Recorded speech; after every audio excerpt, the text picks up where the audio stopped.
Magistrados de la Corte de Constitucionalidad de nuevo se reúnen para decidir el futuro de la participación en el proceso electoral 2019 de los candidatos Sandra Torres, Felipe Alejos y Jafet Cabrera. Integrantes de Movimiento Semilla muestran su inconformidad con resolución de la Corte de Constitucionalidad respecto a la candidatura de Telma Aldana, asegurando que si no se pudo en el Ejecutivo, buscarán realizar cambios desde el Legislativo. Corte de Constitucionalidad declara con lugar recurso de apelación interpuesto por Dimas Gustavo Bonilla, decano de la Facultad de Ciencias Jurídicas y Sociales de la Universidad de San Carlos de Guatemala, señalado de contratación irregular en el Ministerio Público. En noticias internacionales, tragedia en Shanghái tras el colapso del techo de un edificio que estaba siendo renovado. Esto causa la muerte de varias personas.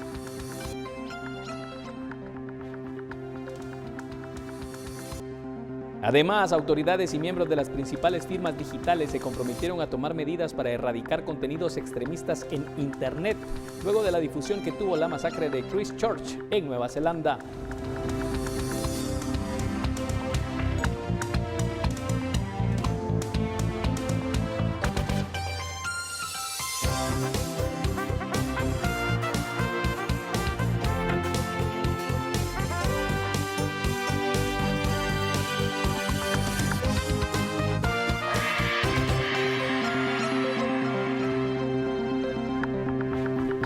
¿Qué tal? Muy buenas tardes, bienvenidos a esta emisión de Noticiero Guatevisión para las 13 horas de este jueves 16 de mayo de 2019. Ahora te indicamos qué es lo que está ocurriendo en Guatemala y en el mundo. Siéntete bien en Farmacias Cruz Verde. Buen servicio no cuesta más.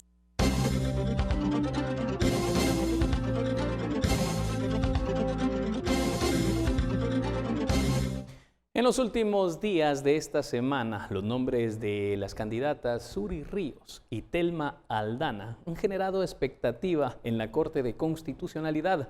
Hoy, de nuevo, se mantiene esta expectativa con el nombre de Sandra Torres, la candidata presidencial del Partido Unidad Nacional de la Esperanza, y otros candidatos que están buscando en la Corte de Constitucionalidad el beneficio para poder participar en este proceso 2019. Suri Ríos y Telma Aldana han recibido reveses en sus intenciones de participar. ¿Qué está ocurriendo ahora y qué se espera? En las próximas horas, Andrea Domínguez desde la Corte de Constitucionalidad nos pone al tanto. Andrea, bienvenida, buenas tardes. Gracias, William. Así es, y es que han sido resoluciones claves que se han emitido acá en la Corte de Constitucionalidad y que aún se siguen conociendo. En este caso son los amparos presentados por la FESI en contra de las candidaturas del actual diputado del Congreso de la República que busca su reelección por el partido Todos, y en contra de la candidata a presidenta de la UNE, Sandra Torres. Esto debido a que el Ministerio Público, por medio de la FESI, busca que la Corte Suprema de Justicia vuelva a conocer los casos de estos candidatos. En el caso de Felipe Alejos, se señaló que el Ministerio Público el pasado 21 de diciembre de 2018 presentó una apelación ante la Corte de Constitucionalidad. Esto con el objetivo de poder ser amparados luego de la resolución de la Corte Suprema de Justicia que declaró no al lugar a formación de causa en el trámite de antejuicio contra el actual diputado Felipe Alejos.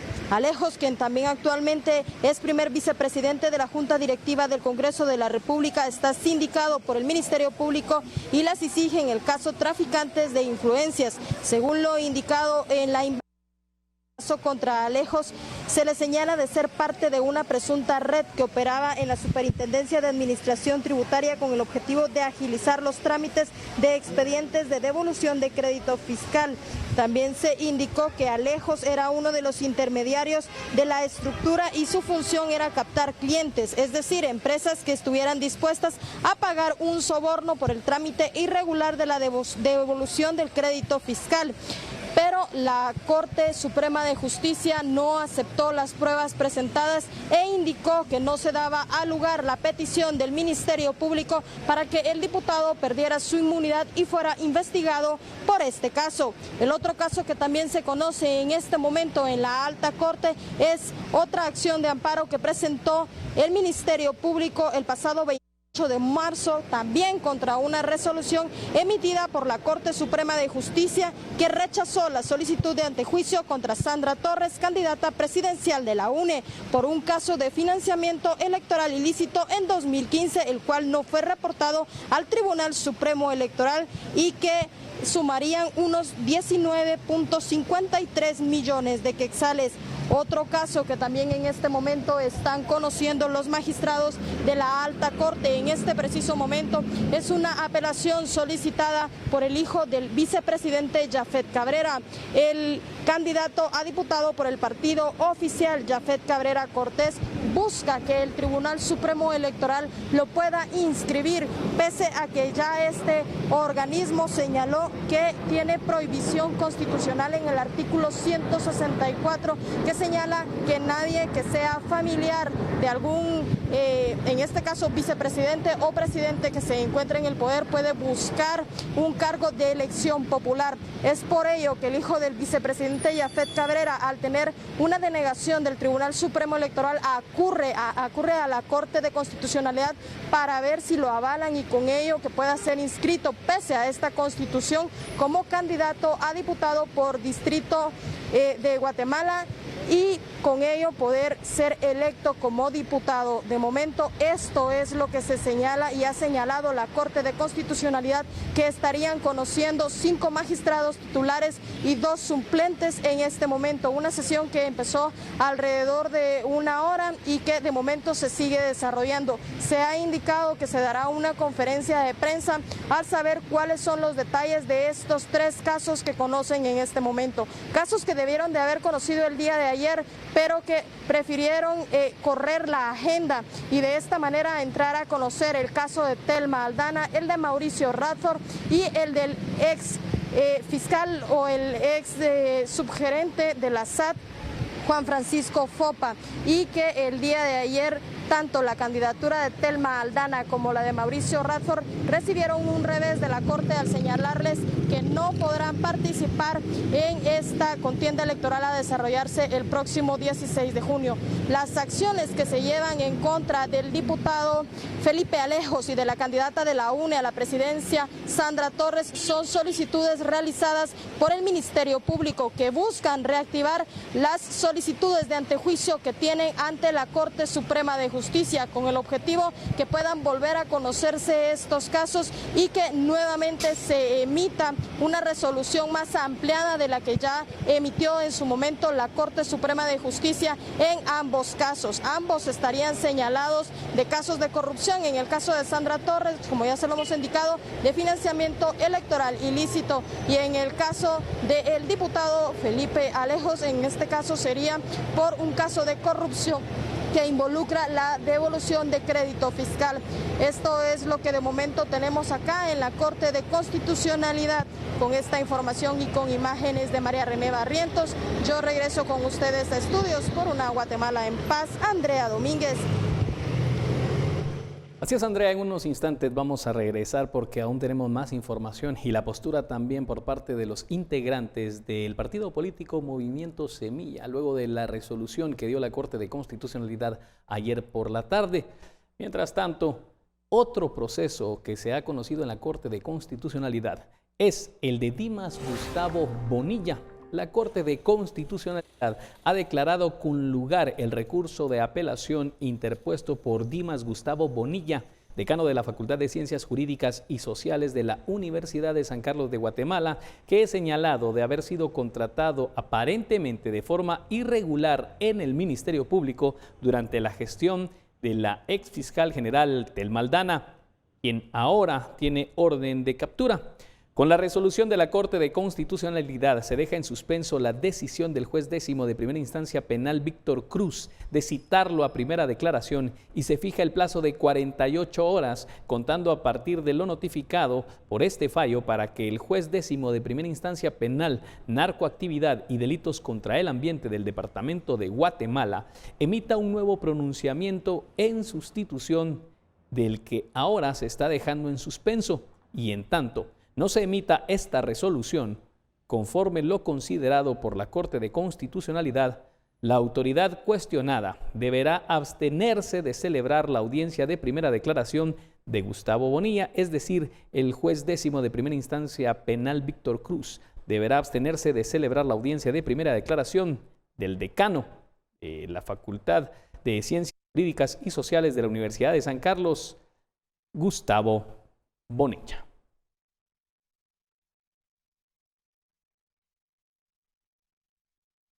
Seguimos informando de lo que está ocurriendo y de lo que ha ocurrido en las últimas horas en la Corte de Constitucionalidad.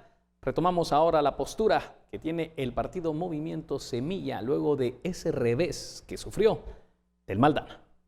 Huawei P30 Series ya disponible en Guatemala. Adquiere tu Huawei P30 o P30 Pro y te llevas un cover para tu smartphone más un cargador inalámbrico.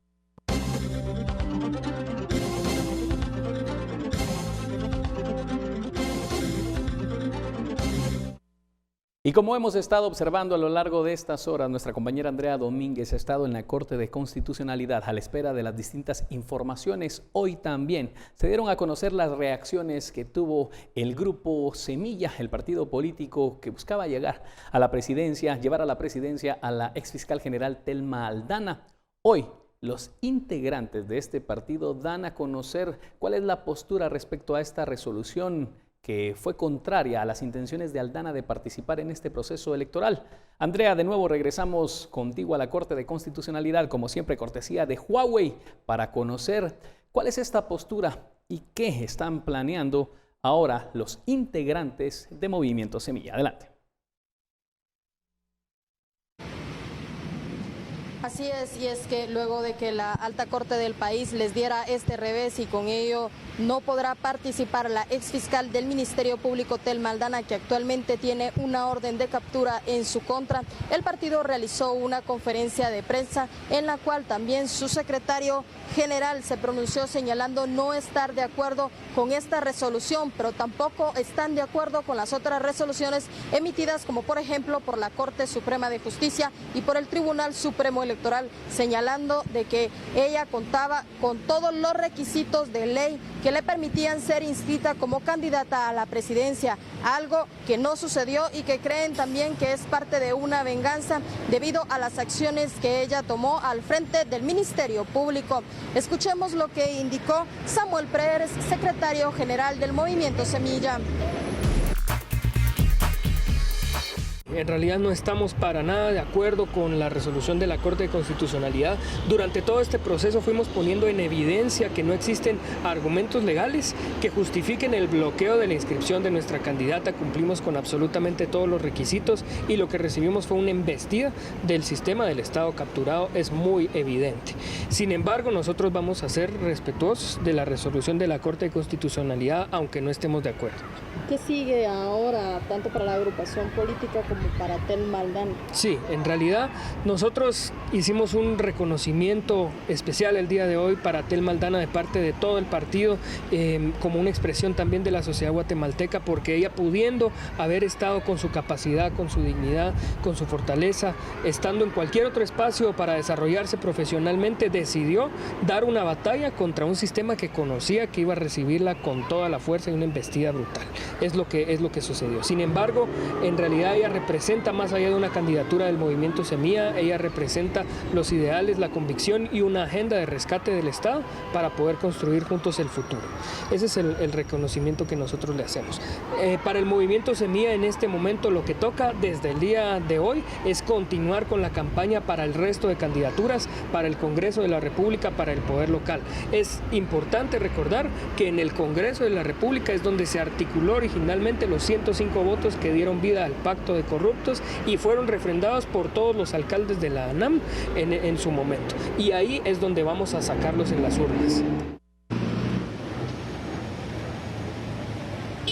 No obstante, Movimiento Semilla señala que no volverá a permitir o no volverá a presentar ninguna apelación a favor de Telma Aldana. Sin embargo, sí analizan presentar acciones concretas en contra de las resoluciones emitidas por la Corte de Constitucionalidad y por la Corte Suprema de Justicia, señalando de que ya tienen a un equipo de abogados trabajando en estos temas para ver en qué faltas pudieron haber incurrido ambas cortes al negarle o vetarle su participación a Telma Aldana en el proceso electoral. Que es muy evidente la cooptación del Estado por parte particularmente de la UNE, ¿verdad? Pero del resto de candidaturas que han sido parte de un mismo bloque de corrupción e impunidad. Pues se podrían empezar a pensar, el equipo legal de hecho está analizando qué acciones legales quedan ante todas las violaciones que hemos tenido en este proceso de inscripción. Sin embargo, la mejor forma de desarticular todo esto es empezar a cambiar el sistema, ¿verdad? En realidad el sistema de corrupción y de opacidad y de impunidad que existe en Guatemala. La forma en que está diseñado está hecho para fallar, para favorecer la opacidad y para favorecer la corrupción. Por eso es fundamental llegar a las urnas y empezar a depurar el Congreso, las alcaldías, pero con una agenda del otro lado, ¿verdad? Una agenda que logre, por ejemplo, establecer una carrera judicial que responda al mérito y no responda a las presiones de la corrupción, a negociaciones opacas en el Congreso de la República, a cambiar el servicio civil, la ley de la Contraloría General de Cuentas. Este tipo de cosas pasan en el Congreso y se tienen que ir desarticulando. Y eso es lo que nosotros ponemos sobre la mesa y es lo que vamos a hacer en el Congreso de la República con el Movimiento Semilla. Actualmente tiene 144 candidaturas a alcaldía, así como candidaturas a varias curules en el Congreso de la República. Es por ello que señalan que seguirán trabajando para que lograr posicionar en este proceso electoral tanto a alcaldías como a diputados en el Congreso de la República, con el objetivo de poder cambiar lo que ellos han denominado el pacto de corruptos. Sin embargo, también han señalado que este proceso podría estar cooptado por las resoluciones que se han emitido no únicamente en contra de Telma Aldana, sino también en contra de otras candidaturas, según lo señalado por el secretario general del Movimiento Semilla, quien también ha denunciado que este proceso podría estar viciado. Sí, en realidad vemos un proceso que desde su inicio es cuestionado porque se terminó judicializando absolutamente, no solo nuestra candidatura, que fue probablemente la más burda expresión del Estado capturado, sino que otro montón de candidaturas que sufrieron procesos, incluso algunas que iban para las alcaldías y para el Congreso de la República. Nos preocupa muchísimo las consecuencias que tiene la resolución de la Corte de Constitucionalidad para la democracia en el país. No es simplemente eliminar una candidatura, sino que en realidad es entregar prácticamente, ponerse de rodillas y entregarle el país a las próximas generaciones.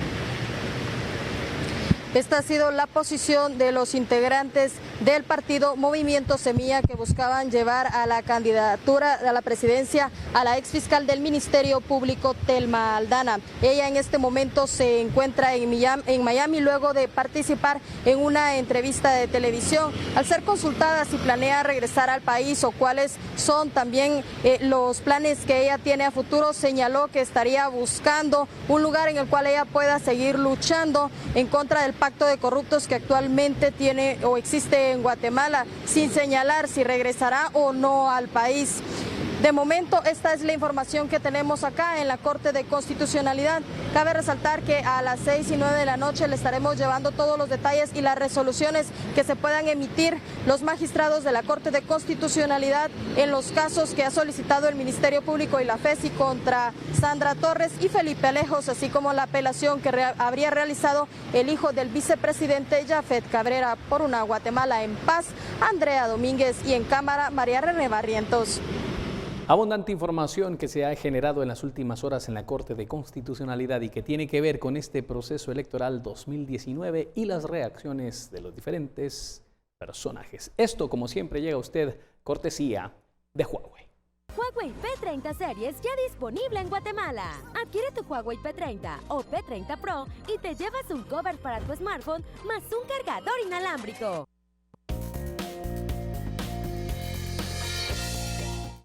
Y conocemos lo más relevante ahora en el mundo. Una tragedia en Shanghái tras el colapso del techo de un edificio que estaba siendo renovado. Esto ha causado la muerte de varias personas. El colapso del techo de este edificio en Shanghái dejó varias víctimas fatales el jueves. El accidente ocurrió en la mañana y tomó por sorpresa a unos 20 obreros que estaban trabajando en la renovación del local. Según las autoridades, los socorristas lograron rescatar a 11 supervivientes, aunque no dieron detalles sobre su estado de salud. El edificio de unos 3.000 metros cuadrados está ubicado en una zona del centro de la capital económica de China. Había albergado una concesionaria de automóviles Mercedes-Benz y estaba siendo reconvertido en una plaza de usos mixtos para las artes, según la prensa local. En los últimos años, China ha protagonizado varios colapsos de edificios, de los que se culpa al veloz crecimiento del país y la falta de cuidado de las normas de seguridad. En 2016, al menos 20 personas murieron tras el colapso de una serie de edificios en la ciudad de Wenzhou. 13:25. Hemos conocido parte de la información. Vamos a la pausa y le traeremos más noticias en unos instantes.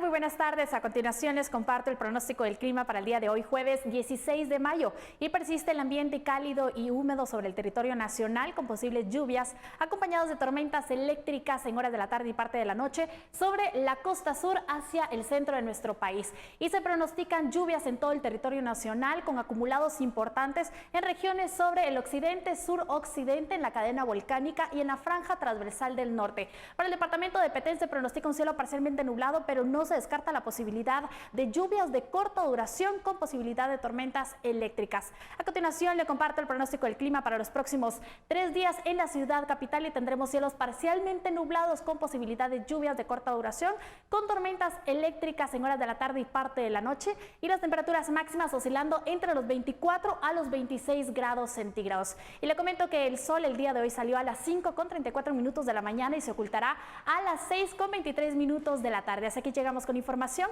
pero sigan en sintonía de Noticiero Guatevisión.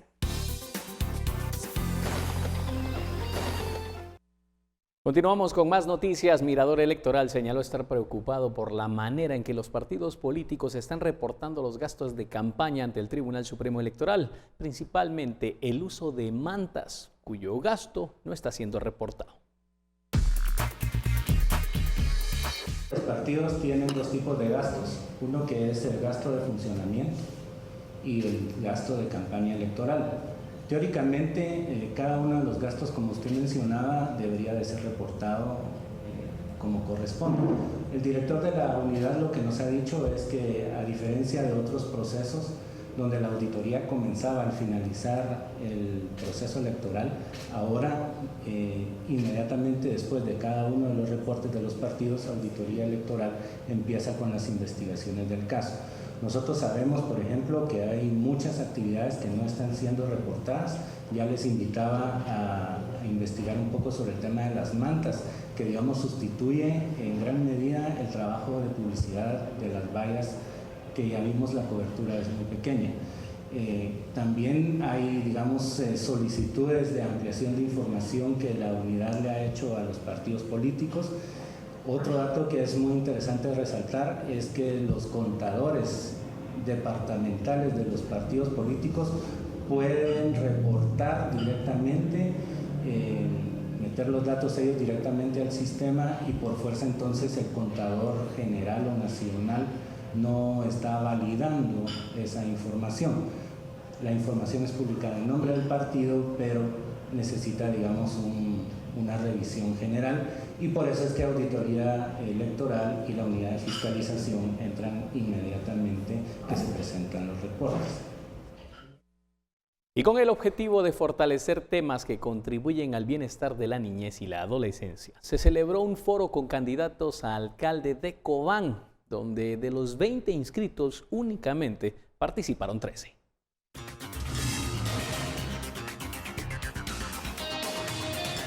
La idea de este foro es para que la niñez y juventud conozca de las propuestas que tienen los candidatos para fortalecer las líneas de trabajo que beneficien a este grupo de la población e incluso crear una oficina especial para atender a los jóvenes. Lo que queremos es que ellos firmen una carta de compromiso para aperturar las oficinas municipales de protección de niñez y adolescencia dentro de la municipalidad y que se le asigne un presupuesto justo e ideal para que esta misma funcione. De igual forma, la representante de UNICEF encargada del tema de protección de niñez y adolescencia, indicó que aparte de ser un espacio de participación de los candidatos al cargo de alcalde, es para que los jóvenes repliquen los conocimientos adquiridos para que socialicen con la familia, amigos y todas aquellas personas aptas para votar. Podamos incidir en el espacio que a cada uno nos corresponde en generar entornos de protección hacia las niñas, principando por la familia, la comunidad, la escuela. Asimismo, el niño comisario de la Policía Nacional Civil que participó en la actividad expresó que deben fortalecer temas en cuanto a la educación. Me llamó mucho la atención que los candidatos de alcaldes vayan a apoyar a las escuelas, que yo pienso que hace falta es más maestros. El representante del Consejo Nacional para la Atención de las Personas con Discapacidad indicó que capacitan a los candidatos a diferentes cargos de elección popular para que puedan dirigirse mejor hacia este grupo de la sociedad y hacen el llamado para que haya una unidad específica de la municipalidad para la atención de las mismas. Nosotros esperamos que a través de ese compromiso la persona que llegue a ser alcalde municipal pues pueda crear una oficina municipal de discapacidad. Esta es información desde Alta Verapaz por una Guatemala en paz. Y a 2 meses de que se lanzó la iniciativa anticorrupción 3 de 3, impulsada por Acción Ciudadana, con la que se promueve que la ciudadanía exija a servidores públicos, legisladores, líderes de partidos y a candidatos a cargos de elección popular la publicación voluntaria de 3 documentos: la declaración patrimonial, la declaración de intereses y comprobantes de pago de impuestos a través de la plataforma web de www.3d3.gt. Y pese a que la ciudadanía puede consultar las 3 declaraciones de aquellos que se han sumado a esta iniciativa, de momento solo 48 candidatos lo han realizado de los más de 30,000. Estos que buscan un puesto de elección popular, algunos afirman que no se han sumado a esta plataforma 3 de 3 por temor a la delincuencia, mientras que otros simplemente no quieren ni siquiera saber de esta propuesta. Al día de hoy tenemos 48 candidatos ingresados en la página, es 3d3.gt, los invito a que visiten. Hay únicamente 3 candidatos a presidenciables, una candidata a vicepresidenta, y pues sí quiero contarles, ¿verdad?, que hemos tenido un poco de resistencia de algunos candidatos. Algunos ya nos dijeron que no están interesados en mostrar esta información, y hay otros candidatos que también han mostrado ese interés, pero resulta que a la hora de querer consultar sus omisos o su solvencia fiscal, resulta justamente que tienen problemas con el pago de sus impuestos. Y para quienes llegaron a Antigua Guatemala y no pudieron observarlos, los osos más famosos se han trasladado de Zacatepeques a la capital y estarán en exhibición desde este viernes 17 de mayo.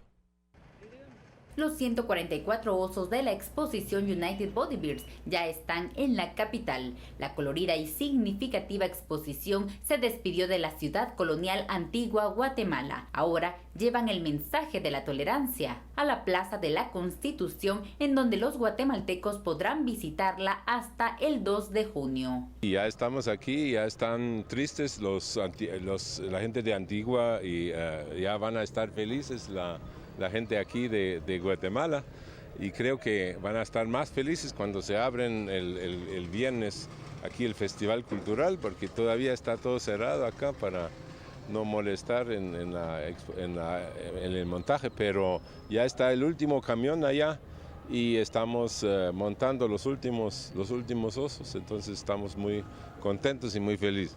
Desde el viernes cuando se abre el festival, y desde el sábado vamos a tener una propia inauguración de esta exposición de los osos, con tres elementos, con algo en la concha acústica y con aquí unas charlas, unas palabras aquí. esperemos el alcalde, esperemos que esté el director del Linguat, que también tienen un oso ahora número 145. Entonces también estamos muy curiosos de verlo porque no lo hemos visto todavía, pero va a formar parte aquí también. Este viernes efectivamente se inaugura el Festival Cultural del Paseo de la Sexta, un esfuerzo estupendo de la municipalidad y varias instituciones para acercar al público el arte y la cultura. Además tenemos la presencia de los osos de Berlín. A partir del viernes en la noche, del sábado en adelante, la Plaza Central será una fiesta todos los días. La inauguración del Festival del Centro Histórico se llevará a cabo este viernes 17 a partir de las 6 de la tarde y la inauguración de la exposición internacional United Bodybuilders se llevará a cabo este sábado desde las 5 de la tarde. Por una Guatemala en paz, es Limel Garejo.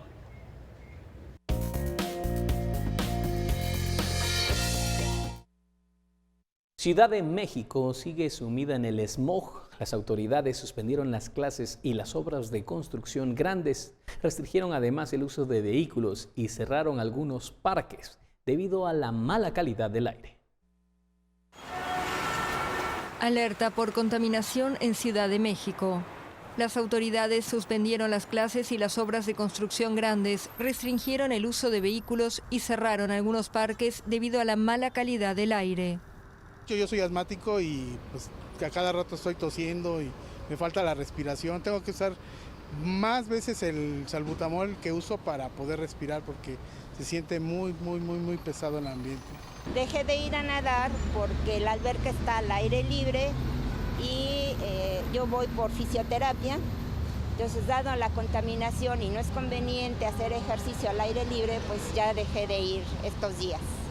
La capital mexicana y municipios vecinos tienen problemas crónicos de contaminación. En los últimos días se registraron además temperaturas que alcanzan los 30 grados Celsius, vientos débiles y ausencia de lluvias, lo que impide la dispersión de contaminantes. A ellos se suman numerosos incendios, con más de 20 detectados en la capital. Y autoridades y miembros de las principales firmas digitales se comprometieron a tomar medidas para erradicar contenidos extremistas a través del Internet, luego de la difusión que tuvo la masacre de Christchurch en Nueva Zelanda. Las principales firmas digitales del mundo se comprometieron el miércoles a tomar una serie de medidas para erradicar los contenidos extremistas en Internet, como parte de una iniciativa lanzada en París a raíz del atentado de Christchurch en Nueva Zelanda. Esta movilización internacional fue iniciada por la primera ministra neozelandesa, Jacinda Ardern, y el presidente francés, Emmanuel Macron, 2 meses después del ataque contra 2 mezquitas en Nueva Zelanda, que fue transmitido en vivo en Facebook durante 17 minutos. Para evitar que esto vuelva a suceder, las plataformas de Internet se comprometieron a cooperar en la búsqueda de nuevas herramientas para identificar y eliminar rápidamente el contenido extremista, y también explorarán la posibilidad de ajustar sus algoritmos para evitar que este tipo de contenidos se haga viral y facilitarán la denuncia de los mismos. Algunos analistas pusieron en duda la eficacia del llamamiento de Christchurch, sobre todo porque las medidas contempladas no son coercitivas. Si bien firmas estadounidenses como Facebook, Google y Twitter participaron en el encuentro, el gobierno de ese país no firmó el acuerdo final.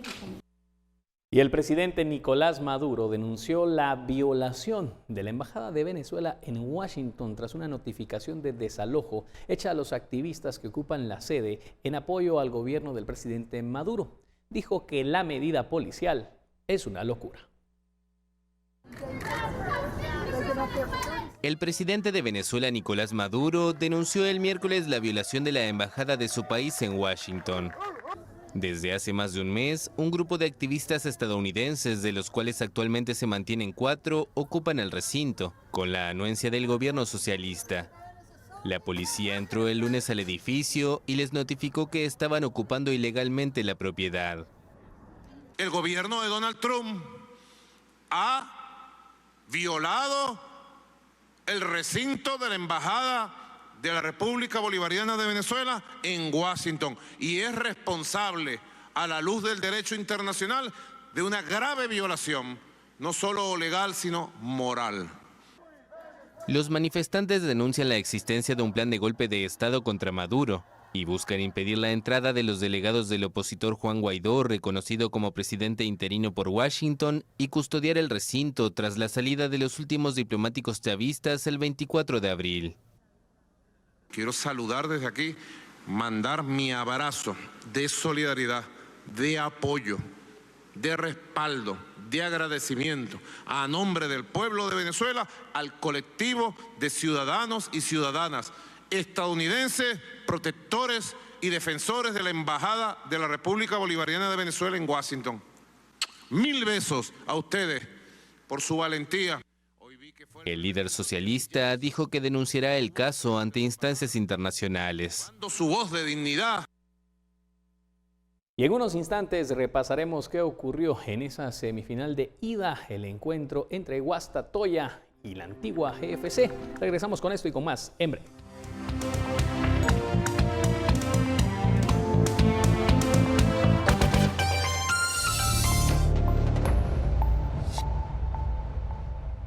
Vamos de inmediato a Torre de Tribunales. Se encuentra nuestra compañera Suseli Contreras, que da seguimiento al proceso judicial conocido como negociantes de la salud. El abogado defensor del exdiputado Roberto Kessler se excusó de participar en este proceso por presentar problemas de salud. Suseli Contreras es quien nos amplía. Adelante, Suseli, buenas tardes. Gracias, William. Buenas tardes. El exdiputado Roberto Kessler se presentó al Juzgado Séptimo de Instancia Penal sin su abogado, Héctor Augusto Loaiza Mazariegos, quien presentó una excusa por quebrantos de salud. El juez suspendió la audiencia y estableció 3 días para que presente una constancia médica. Se acepta la excusa del abogado defensor del señor acusado Roberto Kessler Velázquez, toda vez que es por motivo de salud, y se le da un plazo de 3 días para que presente constancia médica o bien una justificación original a esta judicatura del hecho por el cual no vino el día de hoy. Y se señala como nueva fecha para llevar a cabo audiencia de etapa intermedia y conocer la acusación en contra del señor Kessler Velázquez para el día 21 de junio del año 2019 a las 10 horas con 20 minutos. Repito, 21 de junio del año 2019 a las 10 horas con 20 minutos, quedando todos legalmente citados en el presente acto de conformidad con los artículos 160 y 169 del Código Procesal Penal. Al señor acusado se le recuerda especialmente que deberá de comparecer puntualmente para poder seguir gozando de libertad, ya que de lo contrario podría ser detenido. El juez Freddy Orellana tomó la decisión de oficiar ante la Corte de Constitucionalidad para que le informe sobre un amparo, puesto que desconoce su ejecutoria y ahí figuran más de 20 procesados que ya fueron enviados a juicio. En ese orden de ideas, establecer si la ejecutoria ya fue remitida, en qué lugar está, o bien que la honorable Corte se sirva a enviar la ejecutoria a este juzgado para poder llevar a cabo la audiencia de ofrecimiento de prueba, donde figuran aproximadamente 20 sindicados, que es la última audiencia para que este proceso sea elevado ante un tribunal sentenciador, toda vez que ya fue abierto a juicio. Lo anterior con fundamento en los principios de celeridad procesal, de economía procesal, además los derechos que le asisten a los acusados de ser juzgados en un plazo razonable, según lo que establece la Convención Americana sobre Derechos Humanos. Desde mayo del año pasado, Roberto Kessler se encuentra gozando de medida sustitutiva. Él alegó que es una persona de la tercera edad. Él está sindicado en el caso Negociantes de la Salud por los delitos de tráfico de influencias, cohecho activo y asociación ilícita. Por una Guatemala en paz, Suseli Contreras y Juan Carlos Pérez.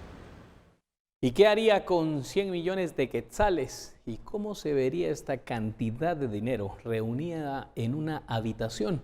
Esta es la interrogante que está relacionada con la exposición artística #100 millones, la cual se realiza en Quetzaltenango y lo que pretende es recrear el escenario de lo que supuestamente obtuvo el exministro de Comunicaciones y prófugo de la justicia, Alejandro Sinibaldi, como producto de sobornos.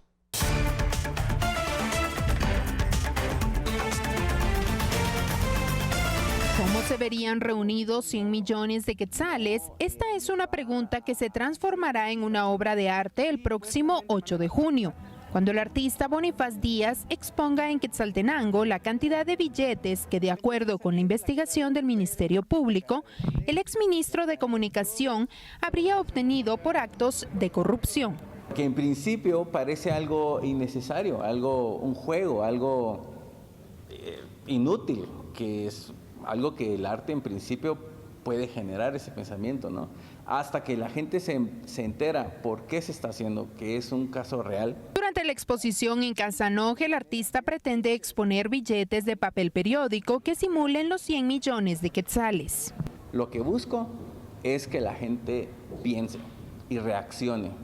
Un poco podría decir de otra manera que también que se indigne, hacerla sentir un poco de indignación, esa indignación que de repente hemos perdido. El proyecto es apoyado por grupos ciudadanos como Visión Legislativa. Estamos como sociedad bastante cansados de que se estén realizando votos por canciones, regalos o afinidad y no buscando capacidades. En ese orden de ideas, Visión Legislativa busca respaldar el proyecto de los 100 millones para generar esa conciencia. Para concretar el proyecto se necesita que la población done papel periódico, el cual pueden llevar a Casanoj en los próximos días.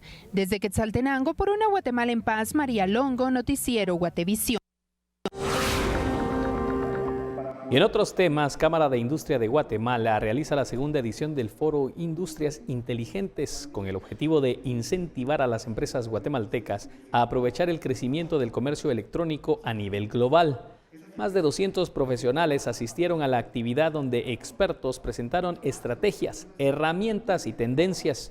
Uno de los principales temas fue la ciberseguridad para garantizar las medidas de seguridad legal y económica que apoyen a los usuarios y a empresas a proteger datos personales.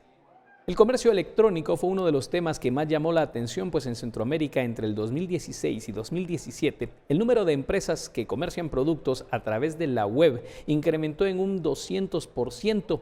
Aunque la región representa únicamente el 1.4% en las transacciones de comercio electrónico en el mundo. El e-commerce, según estadísticas de eBay, generó $322 millones en los últimos 5 años y en los siguientes 3 años se espera que la cifra llegue a $823 millones.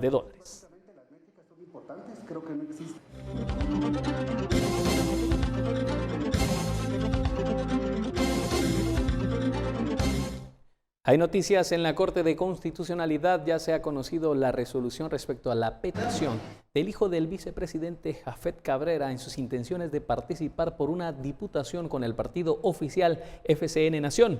Ahora enlazamos con Andrea Domínguez, que nos tiene detalles de cuál fue esta resolución. Andrea, buenas tardes, adelante. Buenas tardes, así es, y es que el hijo del vicepresidente Jafet Cabrera buscaba ser inscrito como candidato a diputado por el partido oficial. Sin embargo, según lo que se sabe de momento, los magistrados de la Alta Corte habrían negado esta solicitud que él hacía y es por ello que de momento se señala que él no podrá ser inscrito como candidato a diputado. Esto debido a que tiene prohibición constitucional basados en el artículo 164 de la Constitución Política de la República. De momento solo se conoce que los magistrados que estuvieron conociendo esta solicitud de apelación presentada por el hijo del vicepresidente Jafet Cabrera fueron Bonerge Mejía, Dina Ochoa, Henry Comte, Cristina Fernández, Gloria Porras y el magistrado José de Matavela. No se sabe cómo fue la votación, ya que aún se está a la espera de que se pueda dar alguna conferencia de prensa para saber más detalles de la denegación que hacen los magistrados de la Corte de Constitucionalidad a la solicitud que había emitido o pedido el hijo del vicepresidente Jafet Cabrera. Es con ello que de momento él no puede ser inscrito como candidato a diputado ante el Tribunal Supremo Electoral. También se sabe que habrían resuelto en casos como la solicitud que hizo la FESI en el caso de Sandra Torres y una solicitud que también hicieron en contra del diputado del partido Todos y que actualmente es primer vicepresidente del Congreso de la República, Felipe Alejos. Cuando tengamos más detalles sobre estas resoluciones, se los estaremos informando. Con esta información yo regreso con ustedes a estudios por una Guatemala en paz, Andrea Domínguez, y en cámara, María René Barrientos. 11:57, entonces damos a conocer que la Corte de Constitucionalidad ha dicho no a la inscripción de Jafet Cabrera Cortés, hijo del vicepresidente Jafet Cabrera, en sus intenciones de buscar una diputación con el partido oficial FCN. Aún se desconoce cómo fue la votación, pero se conoce que se considera que existe prohibición constitucional y por eso se le ha dicho no este día en la Corte de Constitucionalidad. Vamos a tener más reacciones al respecto de este tema en las siguientes emisiones. Y antes de concluir, queremos invitarlos ya a otro tema. El 18 de mayo, el Día Internacional de los Museos. ¿Cuál será la temática? Renato Martínez lo explica a continuación.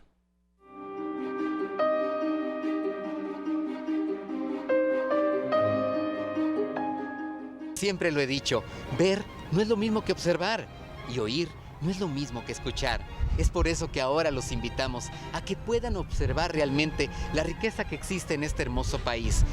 El Día Internacional de los Museos es una iniciativa que surge en UNESCO en 1977 para aprovechar y declarar un día, el Día Internacional de los Museos, que se fijó el 18 de mayo de todos los años, y la intención es dar a conocer a la sociedad la importancia crucial que tienen todos los museos de todo tipo en cualquier sociedad del mundo.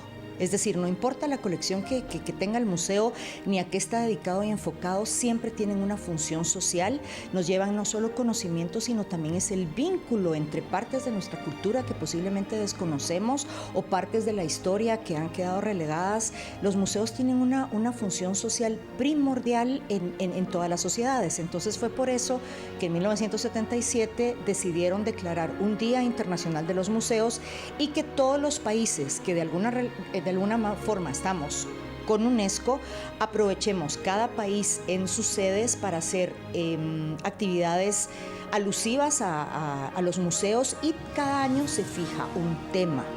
Entonces, por ejemplo, este año son los museos como vínculo de la tradición. Es decir, el año pasado hubo un tema completamente diferente, que era lo indecible en los museos, o sea, tocar temas álgidos o controversiales. Ahora es resaltar el papel que tenemos los museos como vínculos y portadores de la tradición. Los museos estamos tratando de romper con ello. Uno, que el visitante se sienta bienvenido. Dos, que se sienta en la libertad de explorarlo como guste, porque puede tener interés en una cosa, más en esto, más en aquello. Es obligación del museo darle una tabla informativa de qué va a encontrar, pero que usted se sienta en libertad de llegar tanto como quiera. Y en cuanto a interacción, también tenemos que tener cuidado de no caer en un parque temático tipo Disneylandia. Para todo lo que son actividades de museos en Guatemala, existe la página en Facebook de AMG ICOM Guatemala, que es Asociación de Museos de Guatemala. ICOM es el Consejo Internacional de Museos de UNESCO. En nuestro Facebook están todas las actividades de todos los museos de Guatemala que nos mandan información. También hay muchos datos e información sobre temas de museos, museología, museografía y también sobre temas de museos de interés de todo el mundo. Pero el día importante o el que en todo el mundo se celebra al unísono es el 18 de mayo de cada año, que es un día que celebramos la existencia de los museos. Deseo compartir con cada uno de ustedes que averiguamos acerca de un término, la museología, que es parte importante de los procesos investigativos y una forma de dar lectura a lo que se considera patrimonio.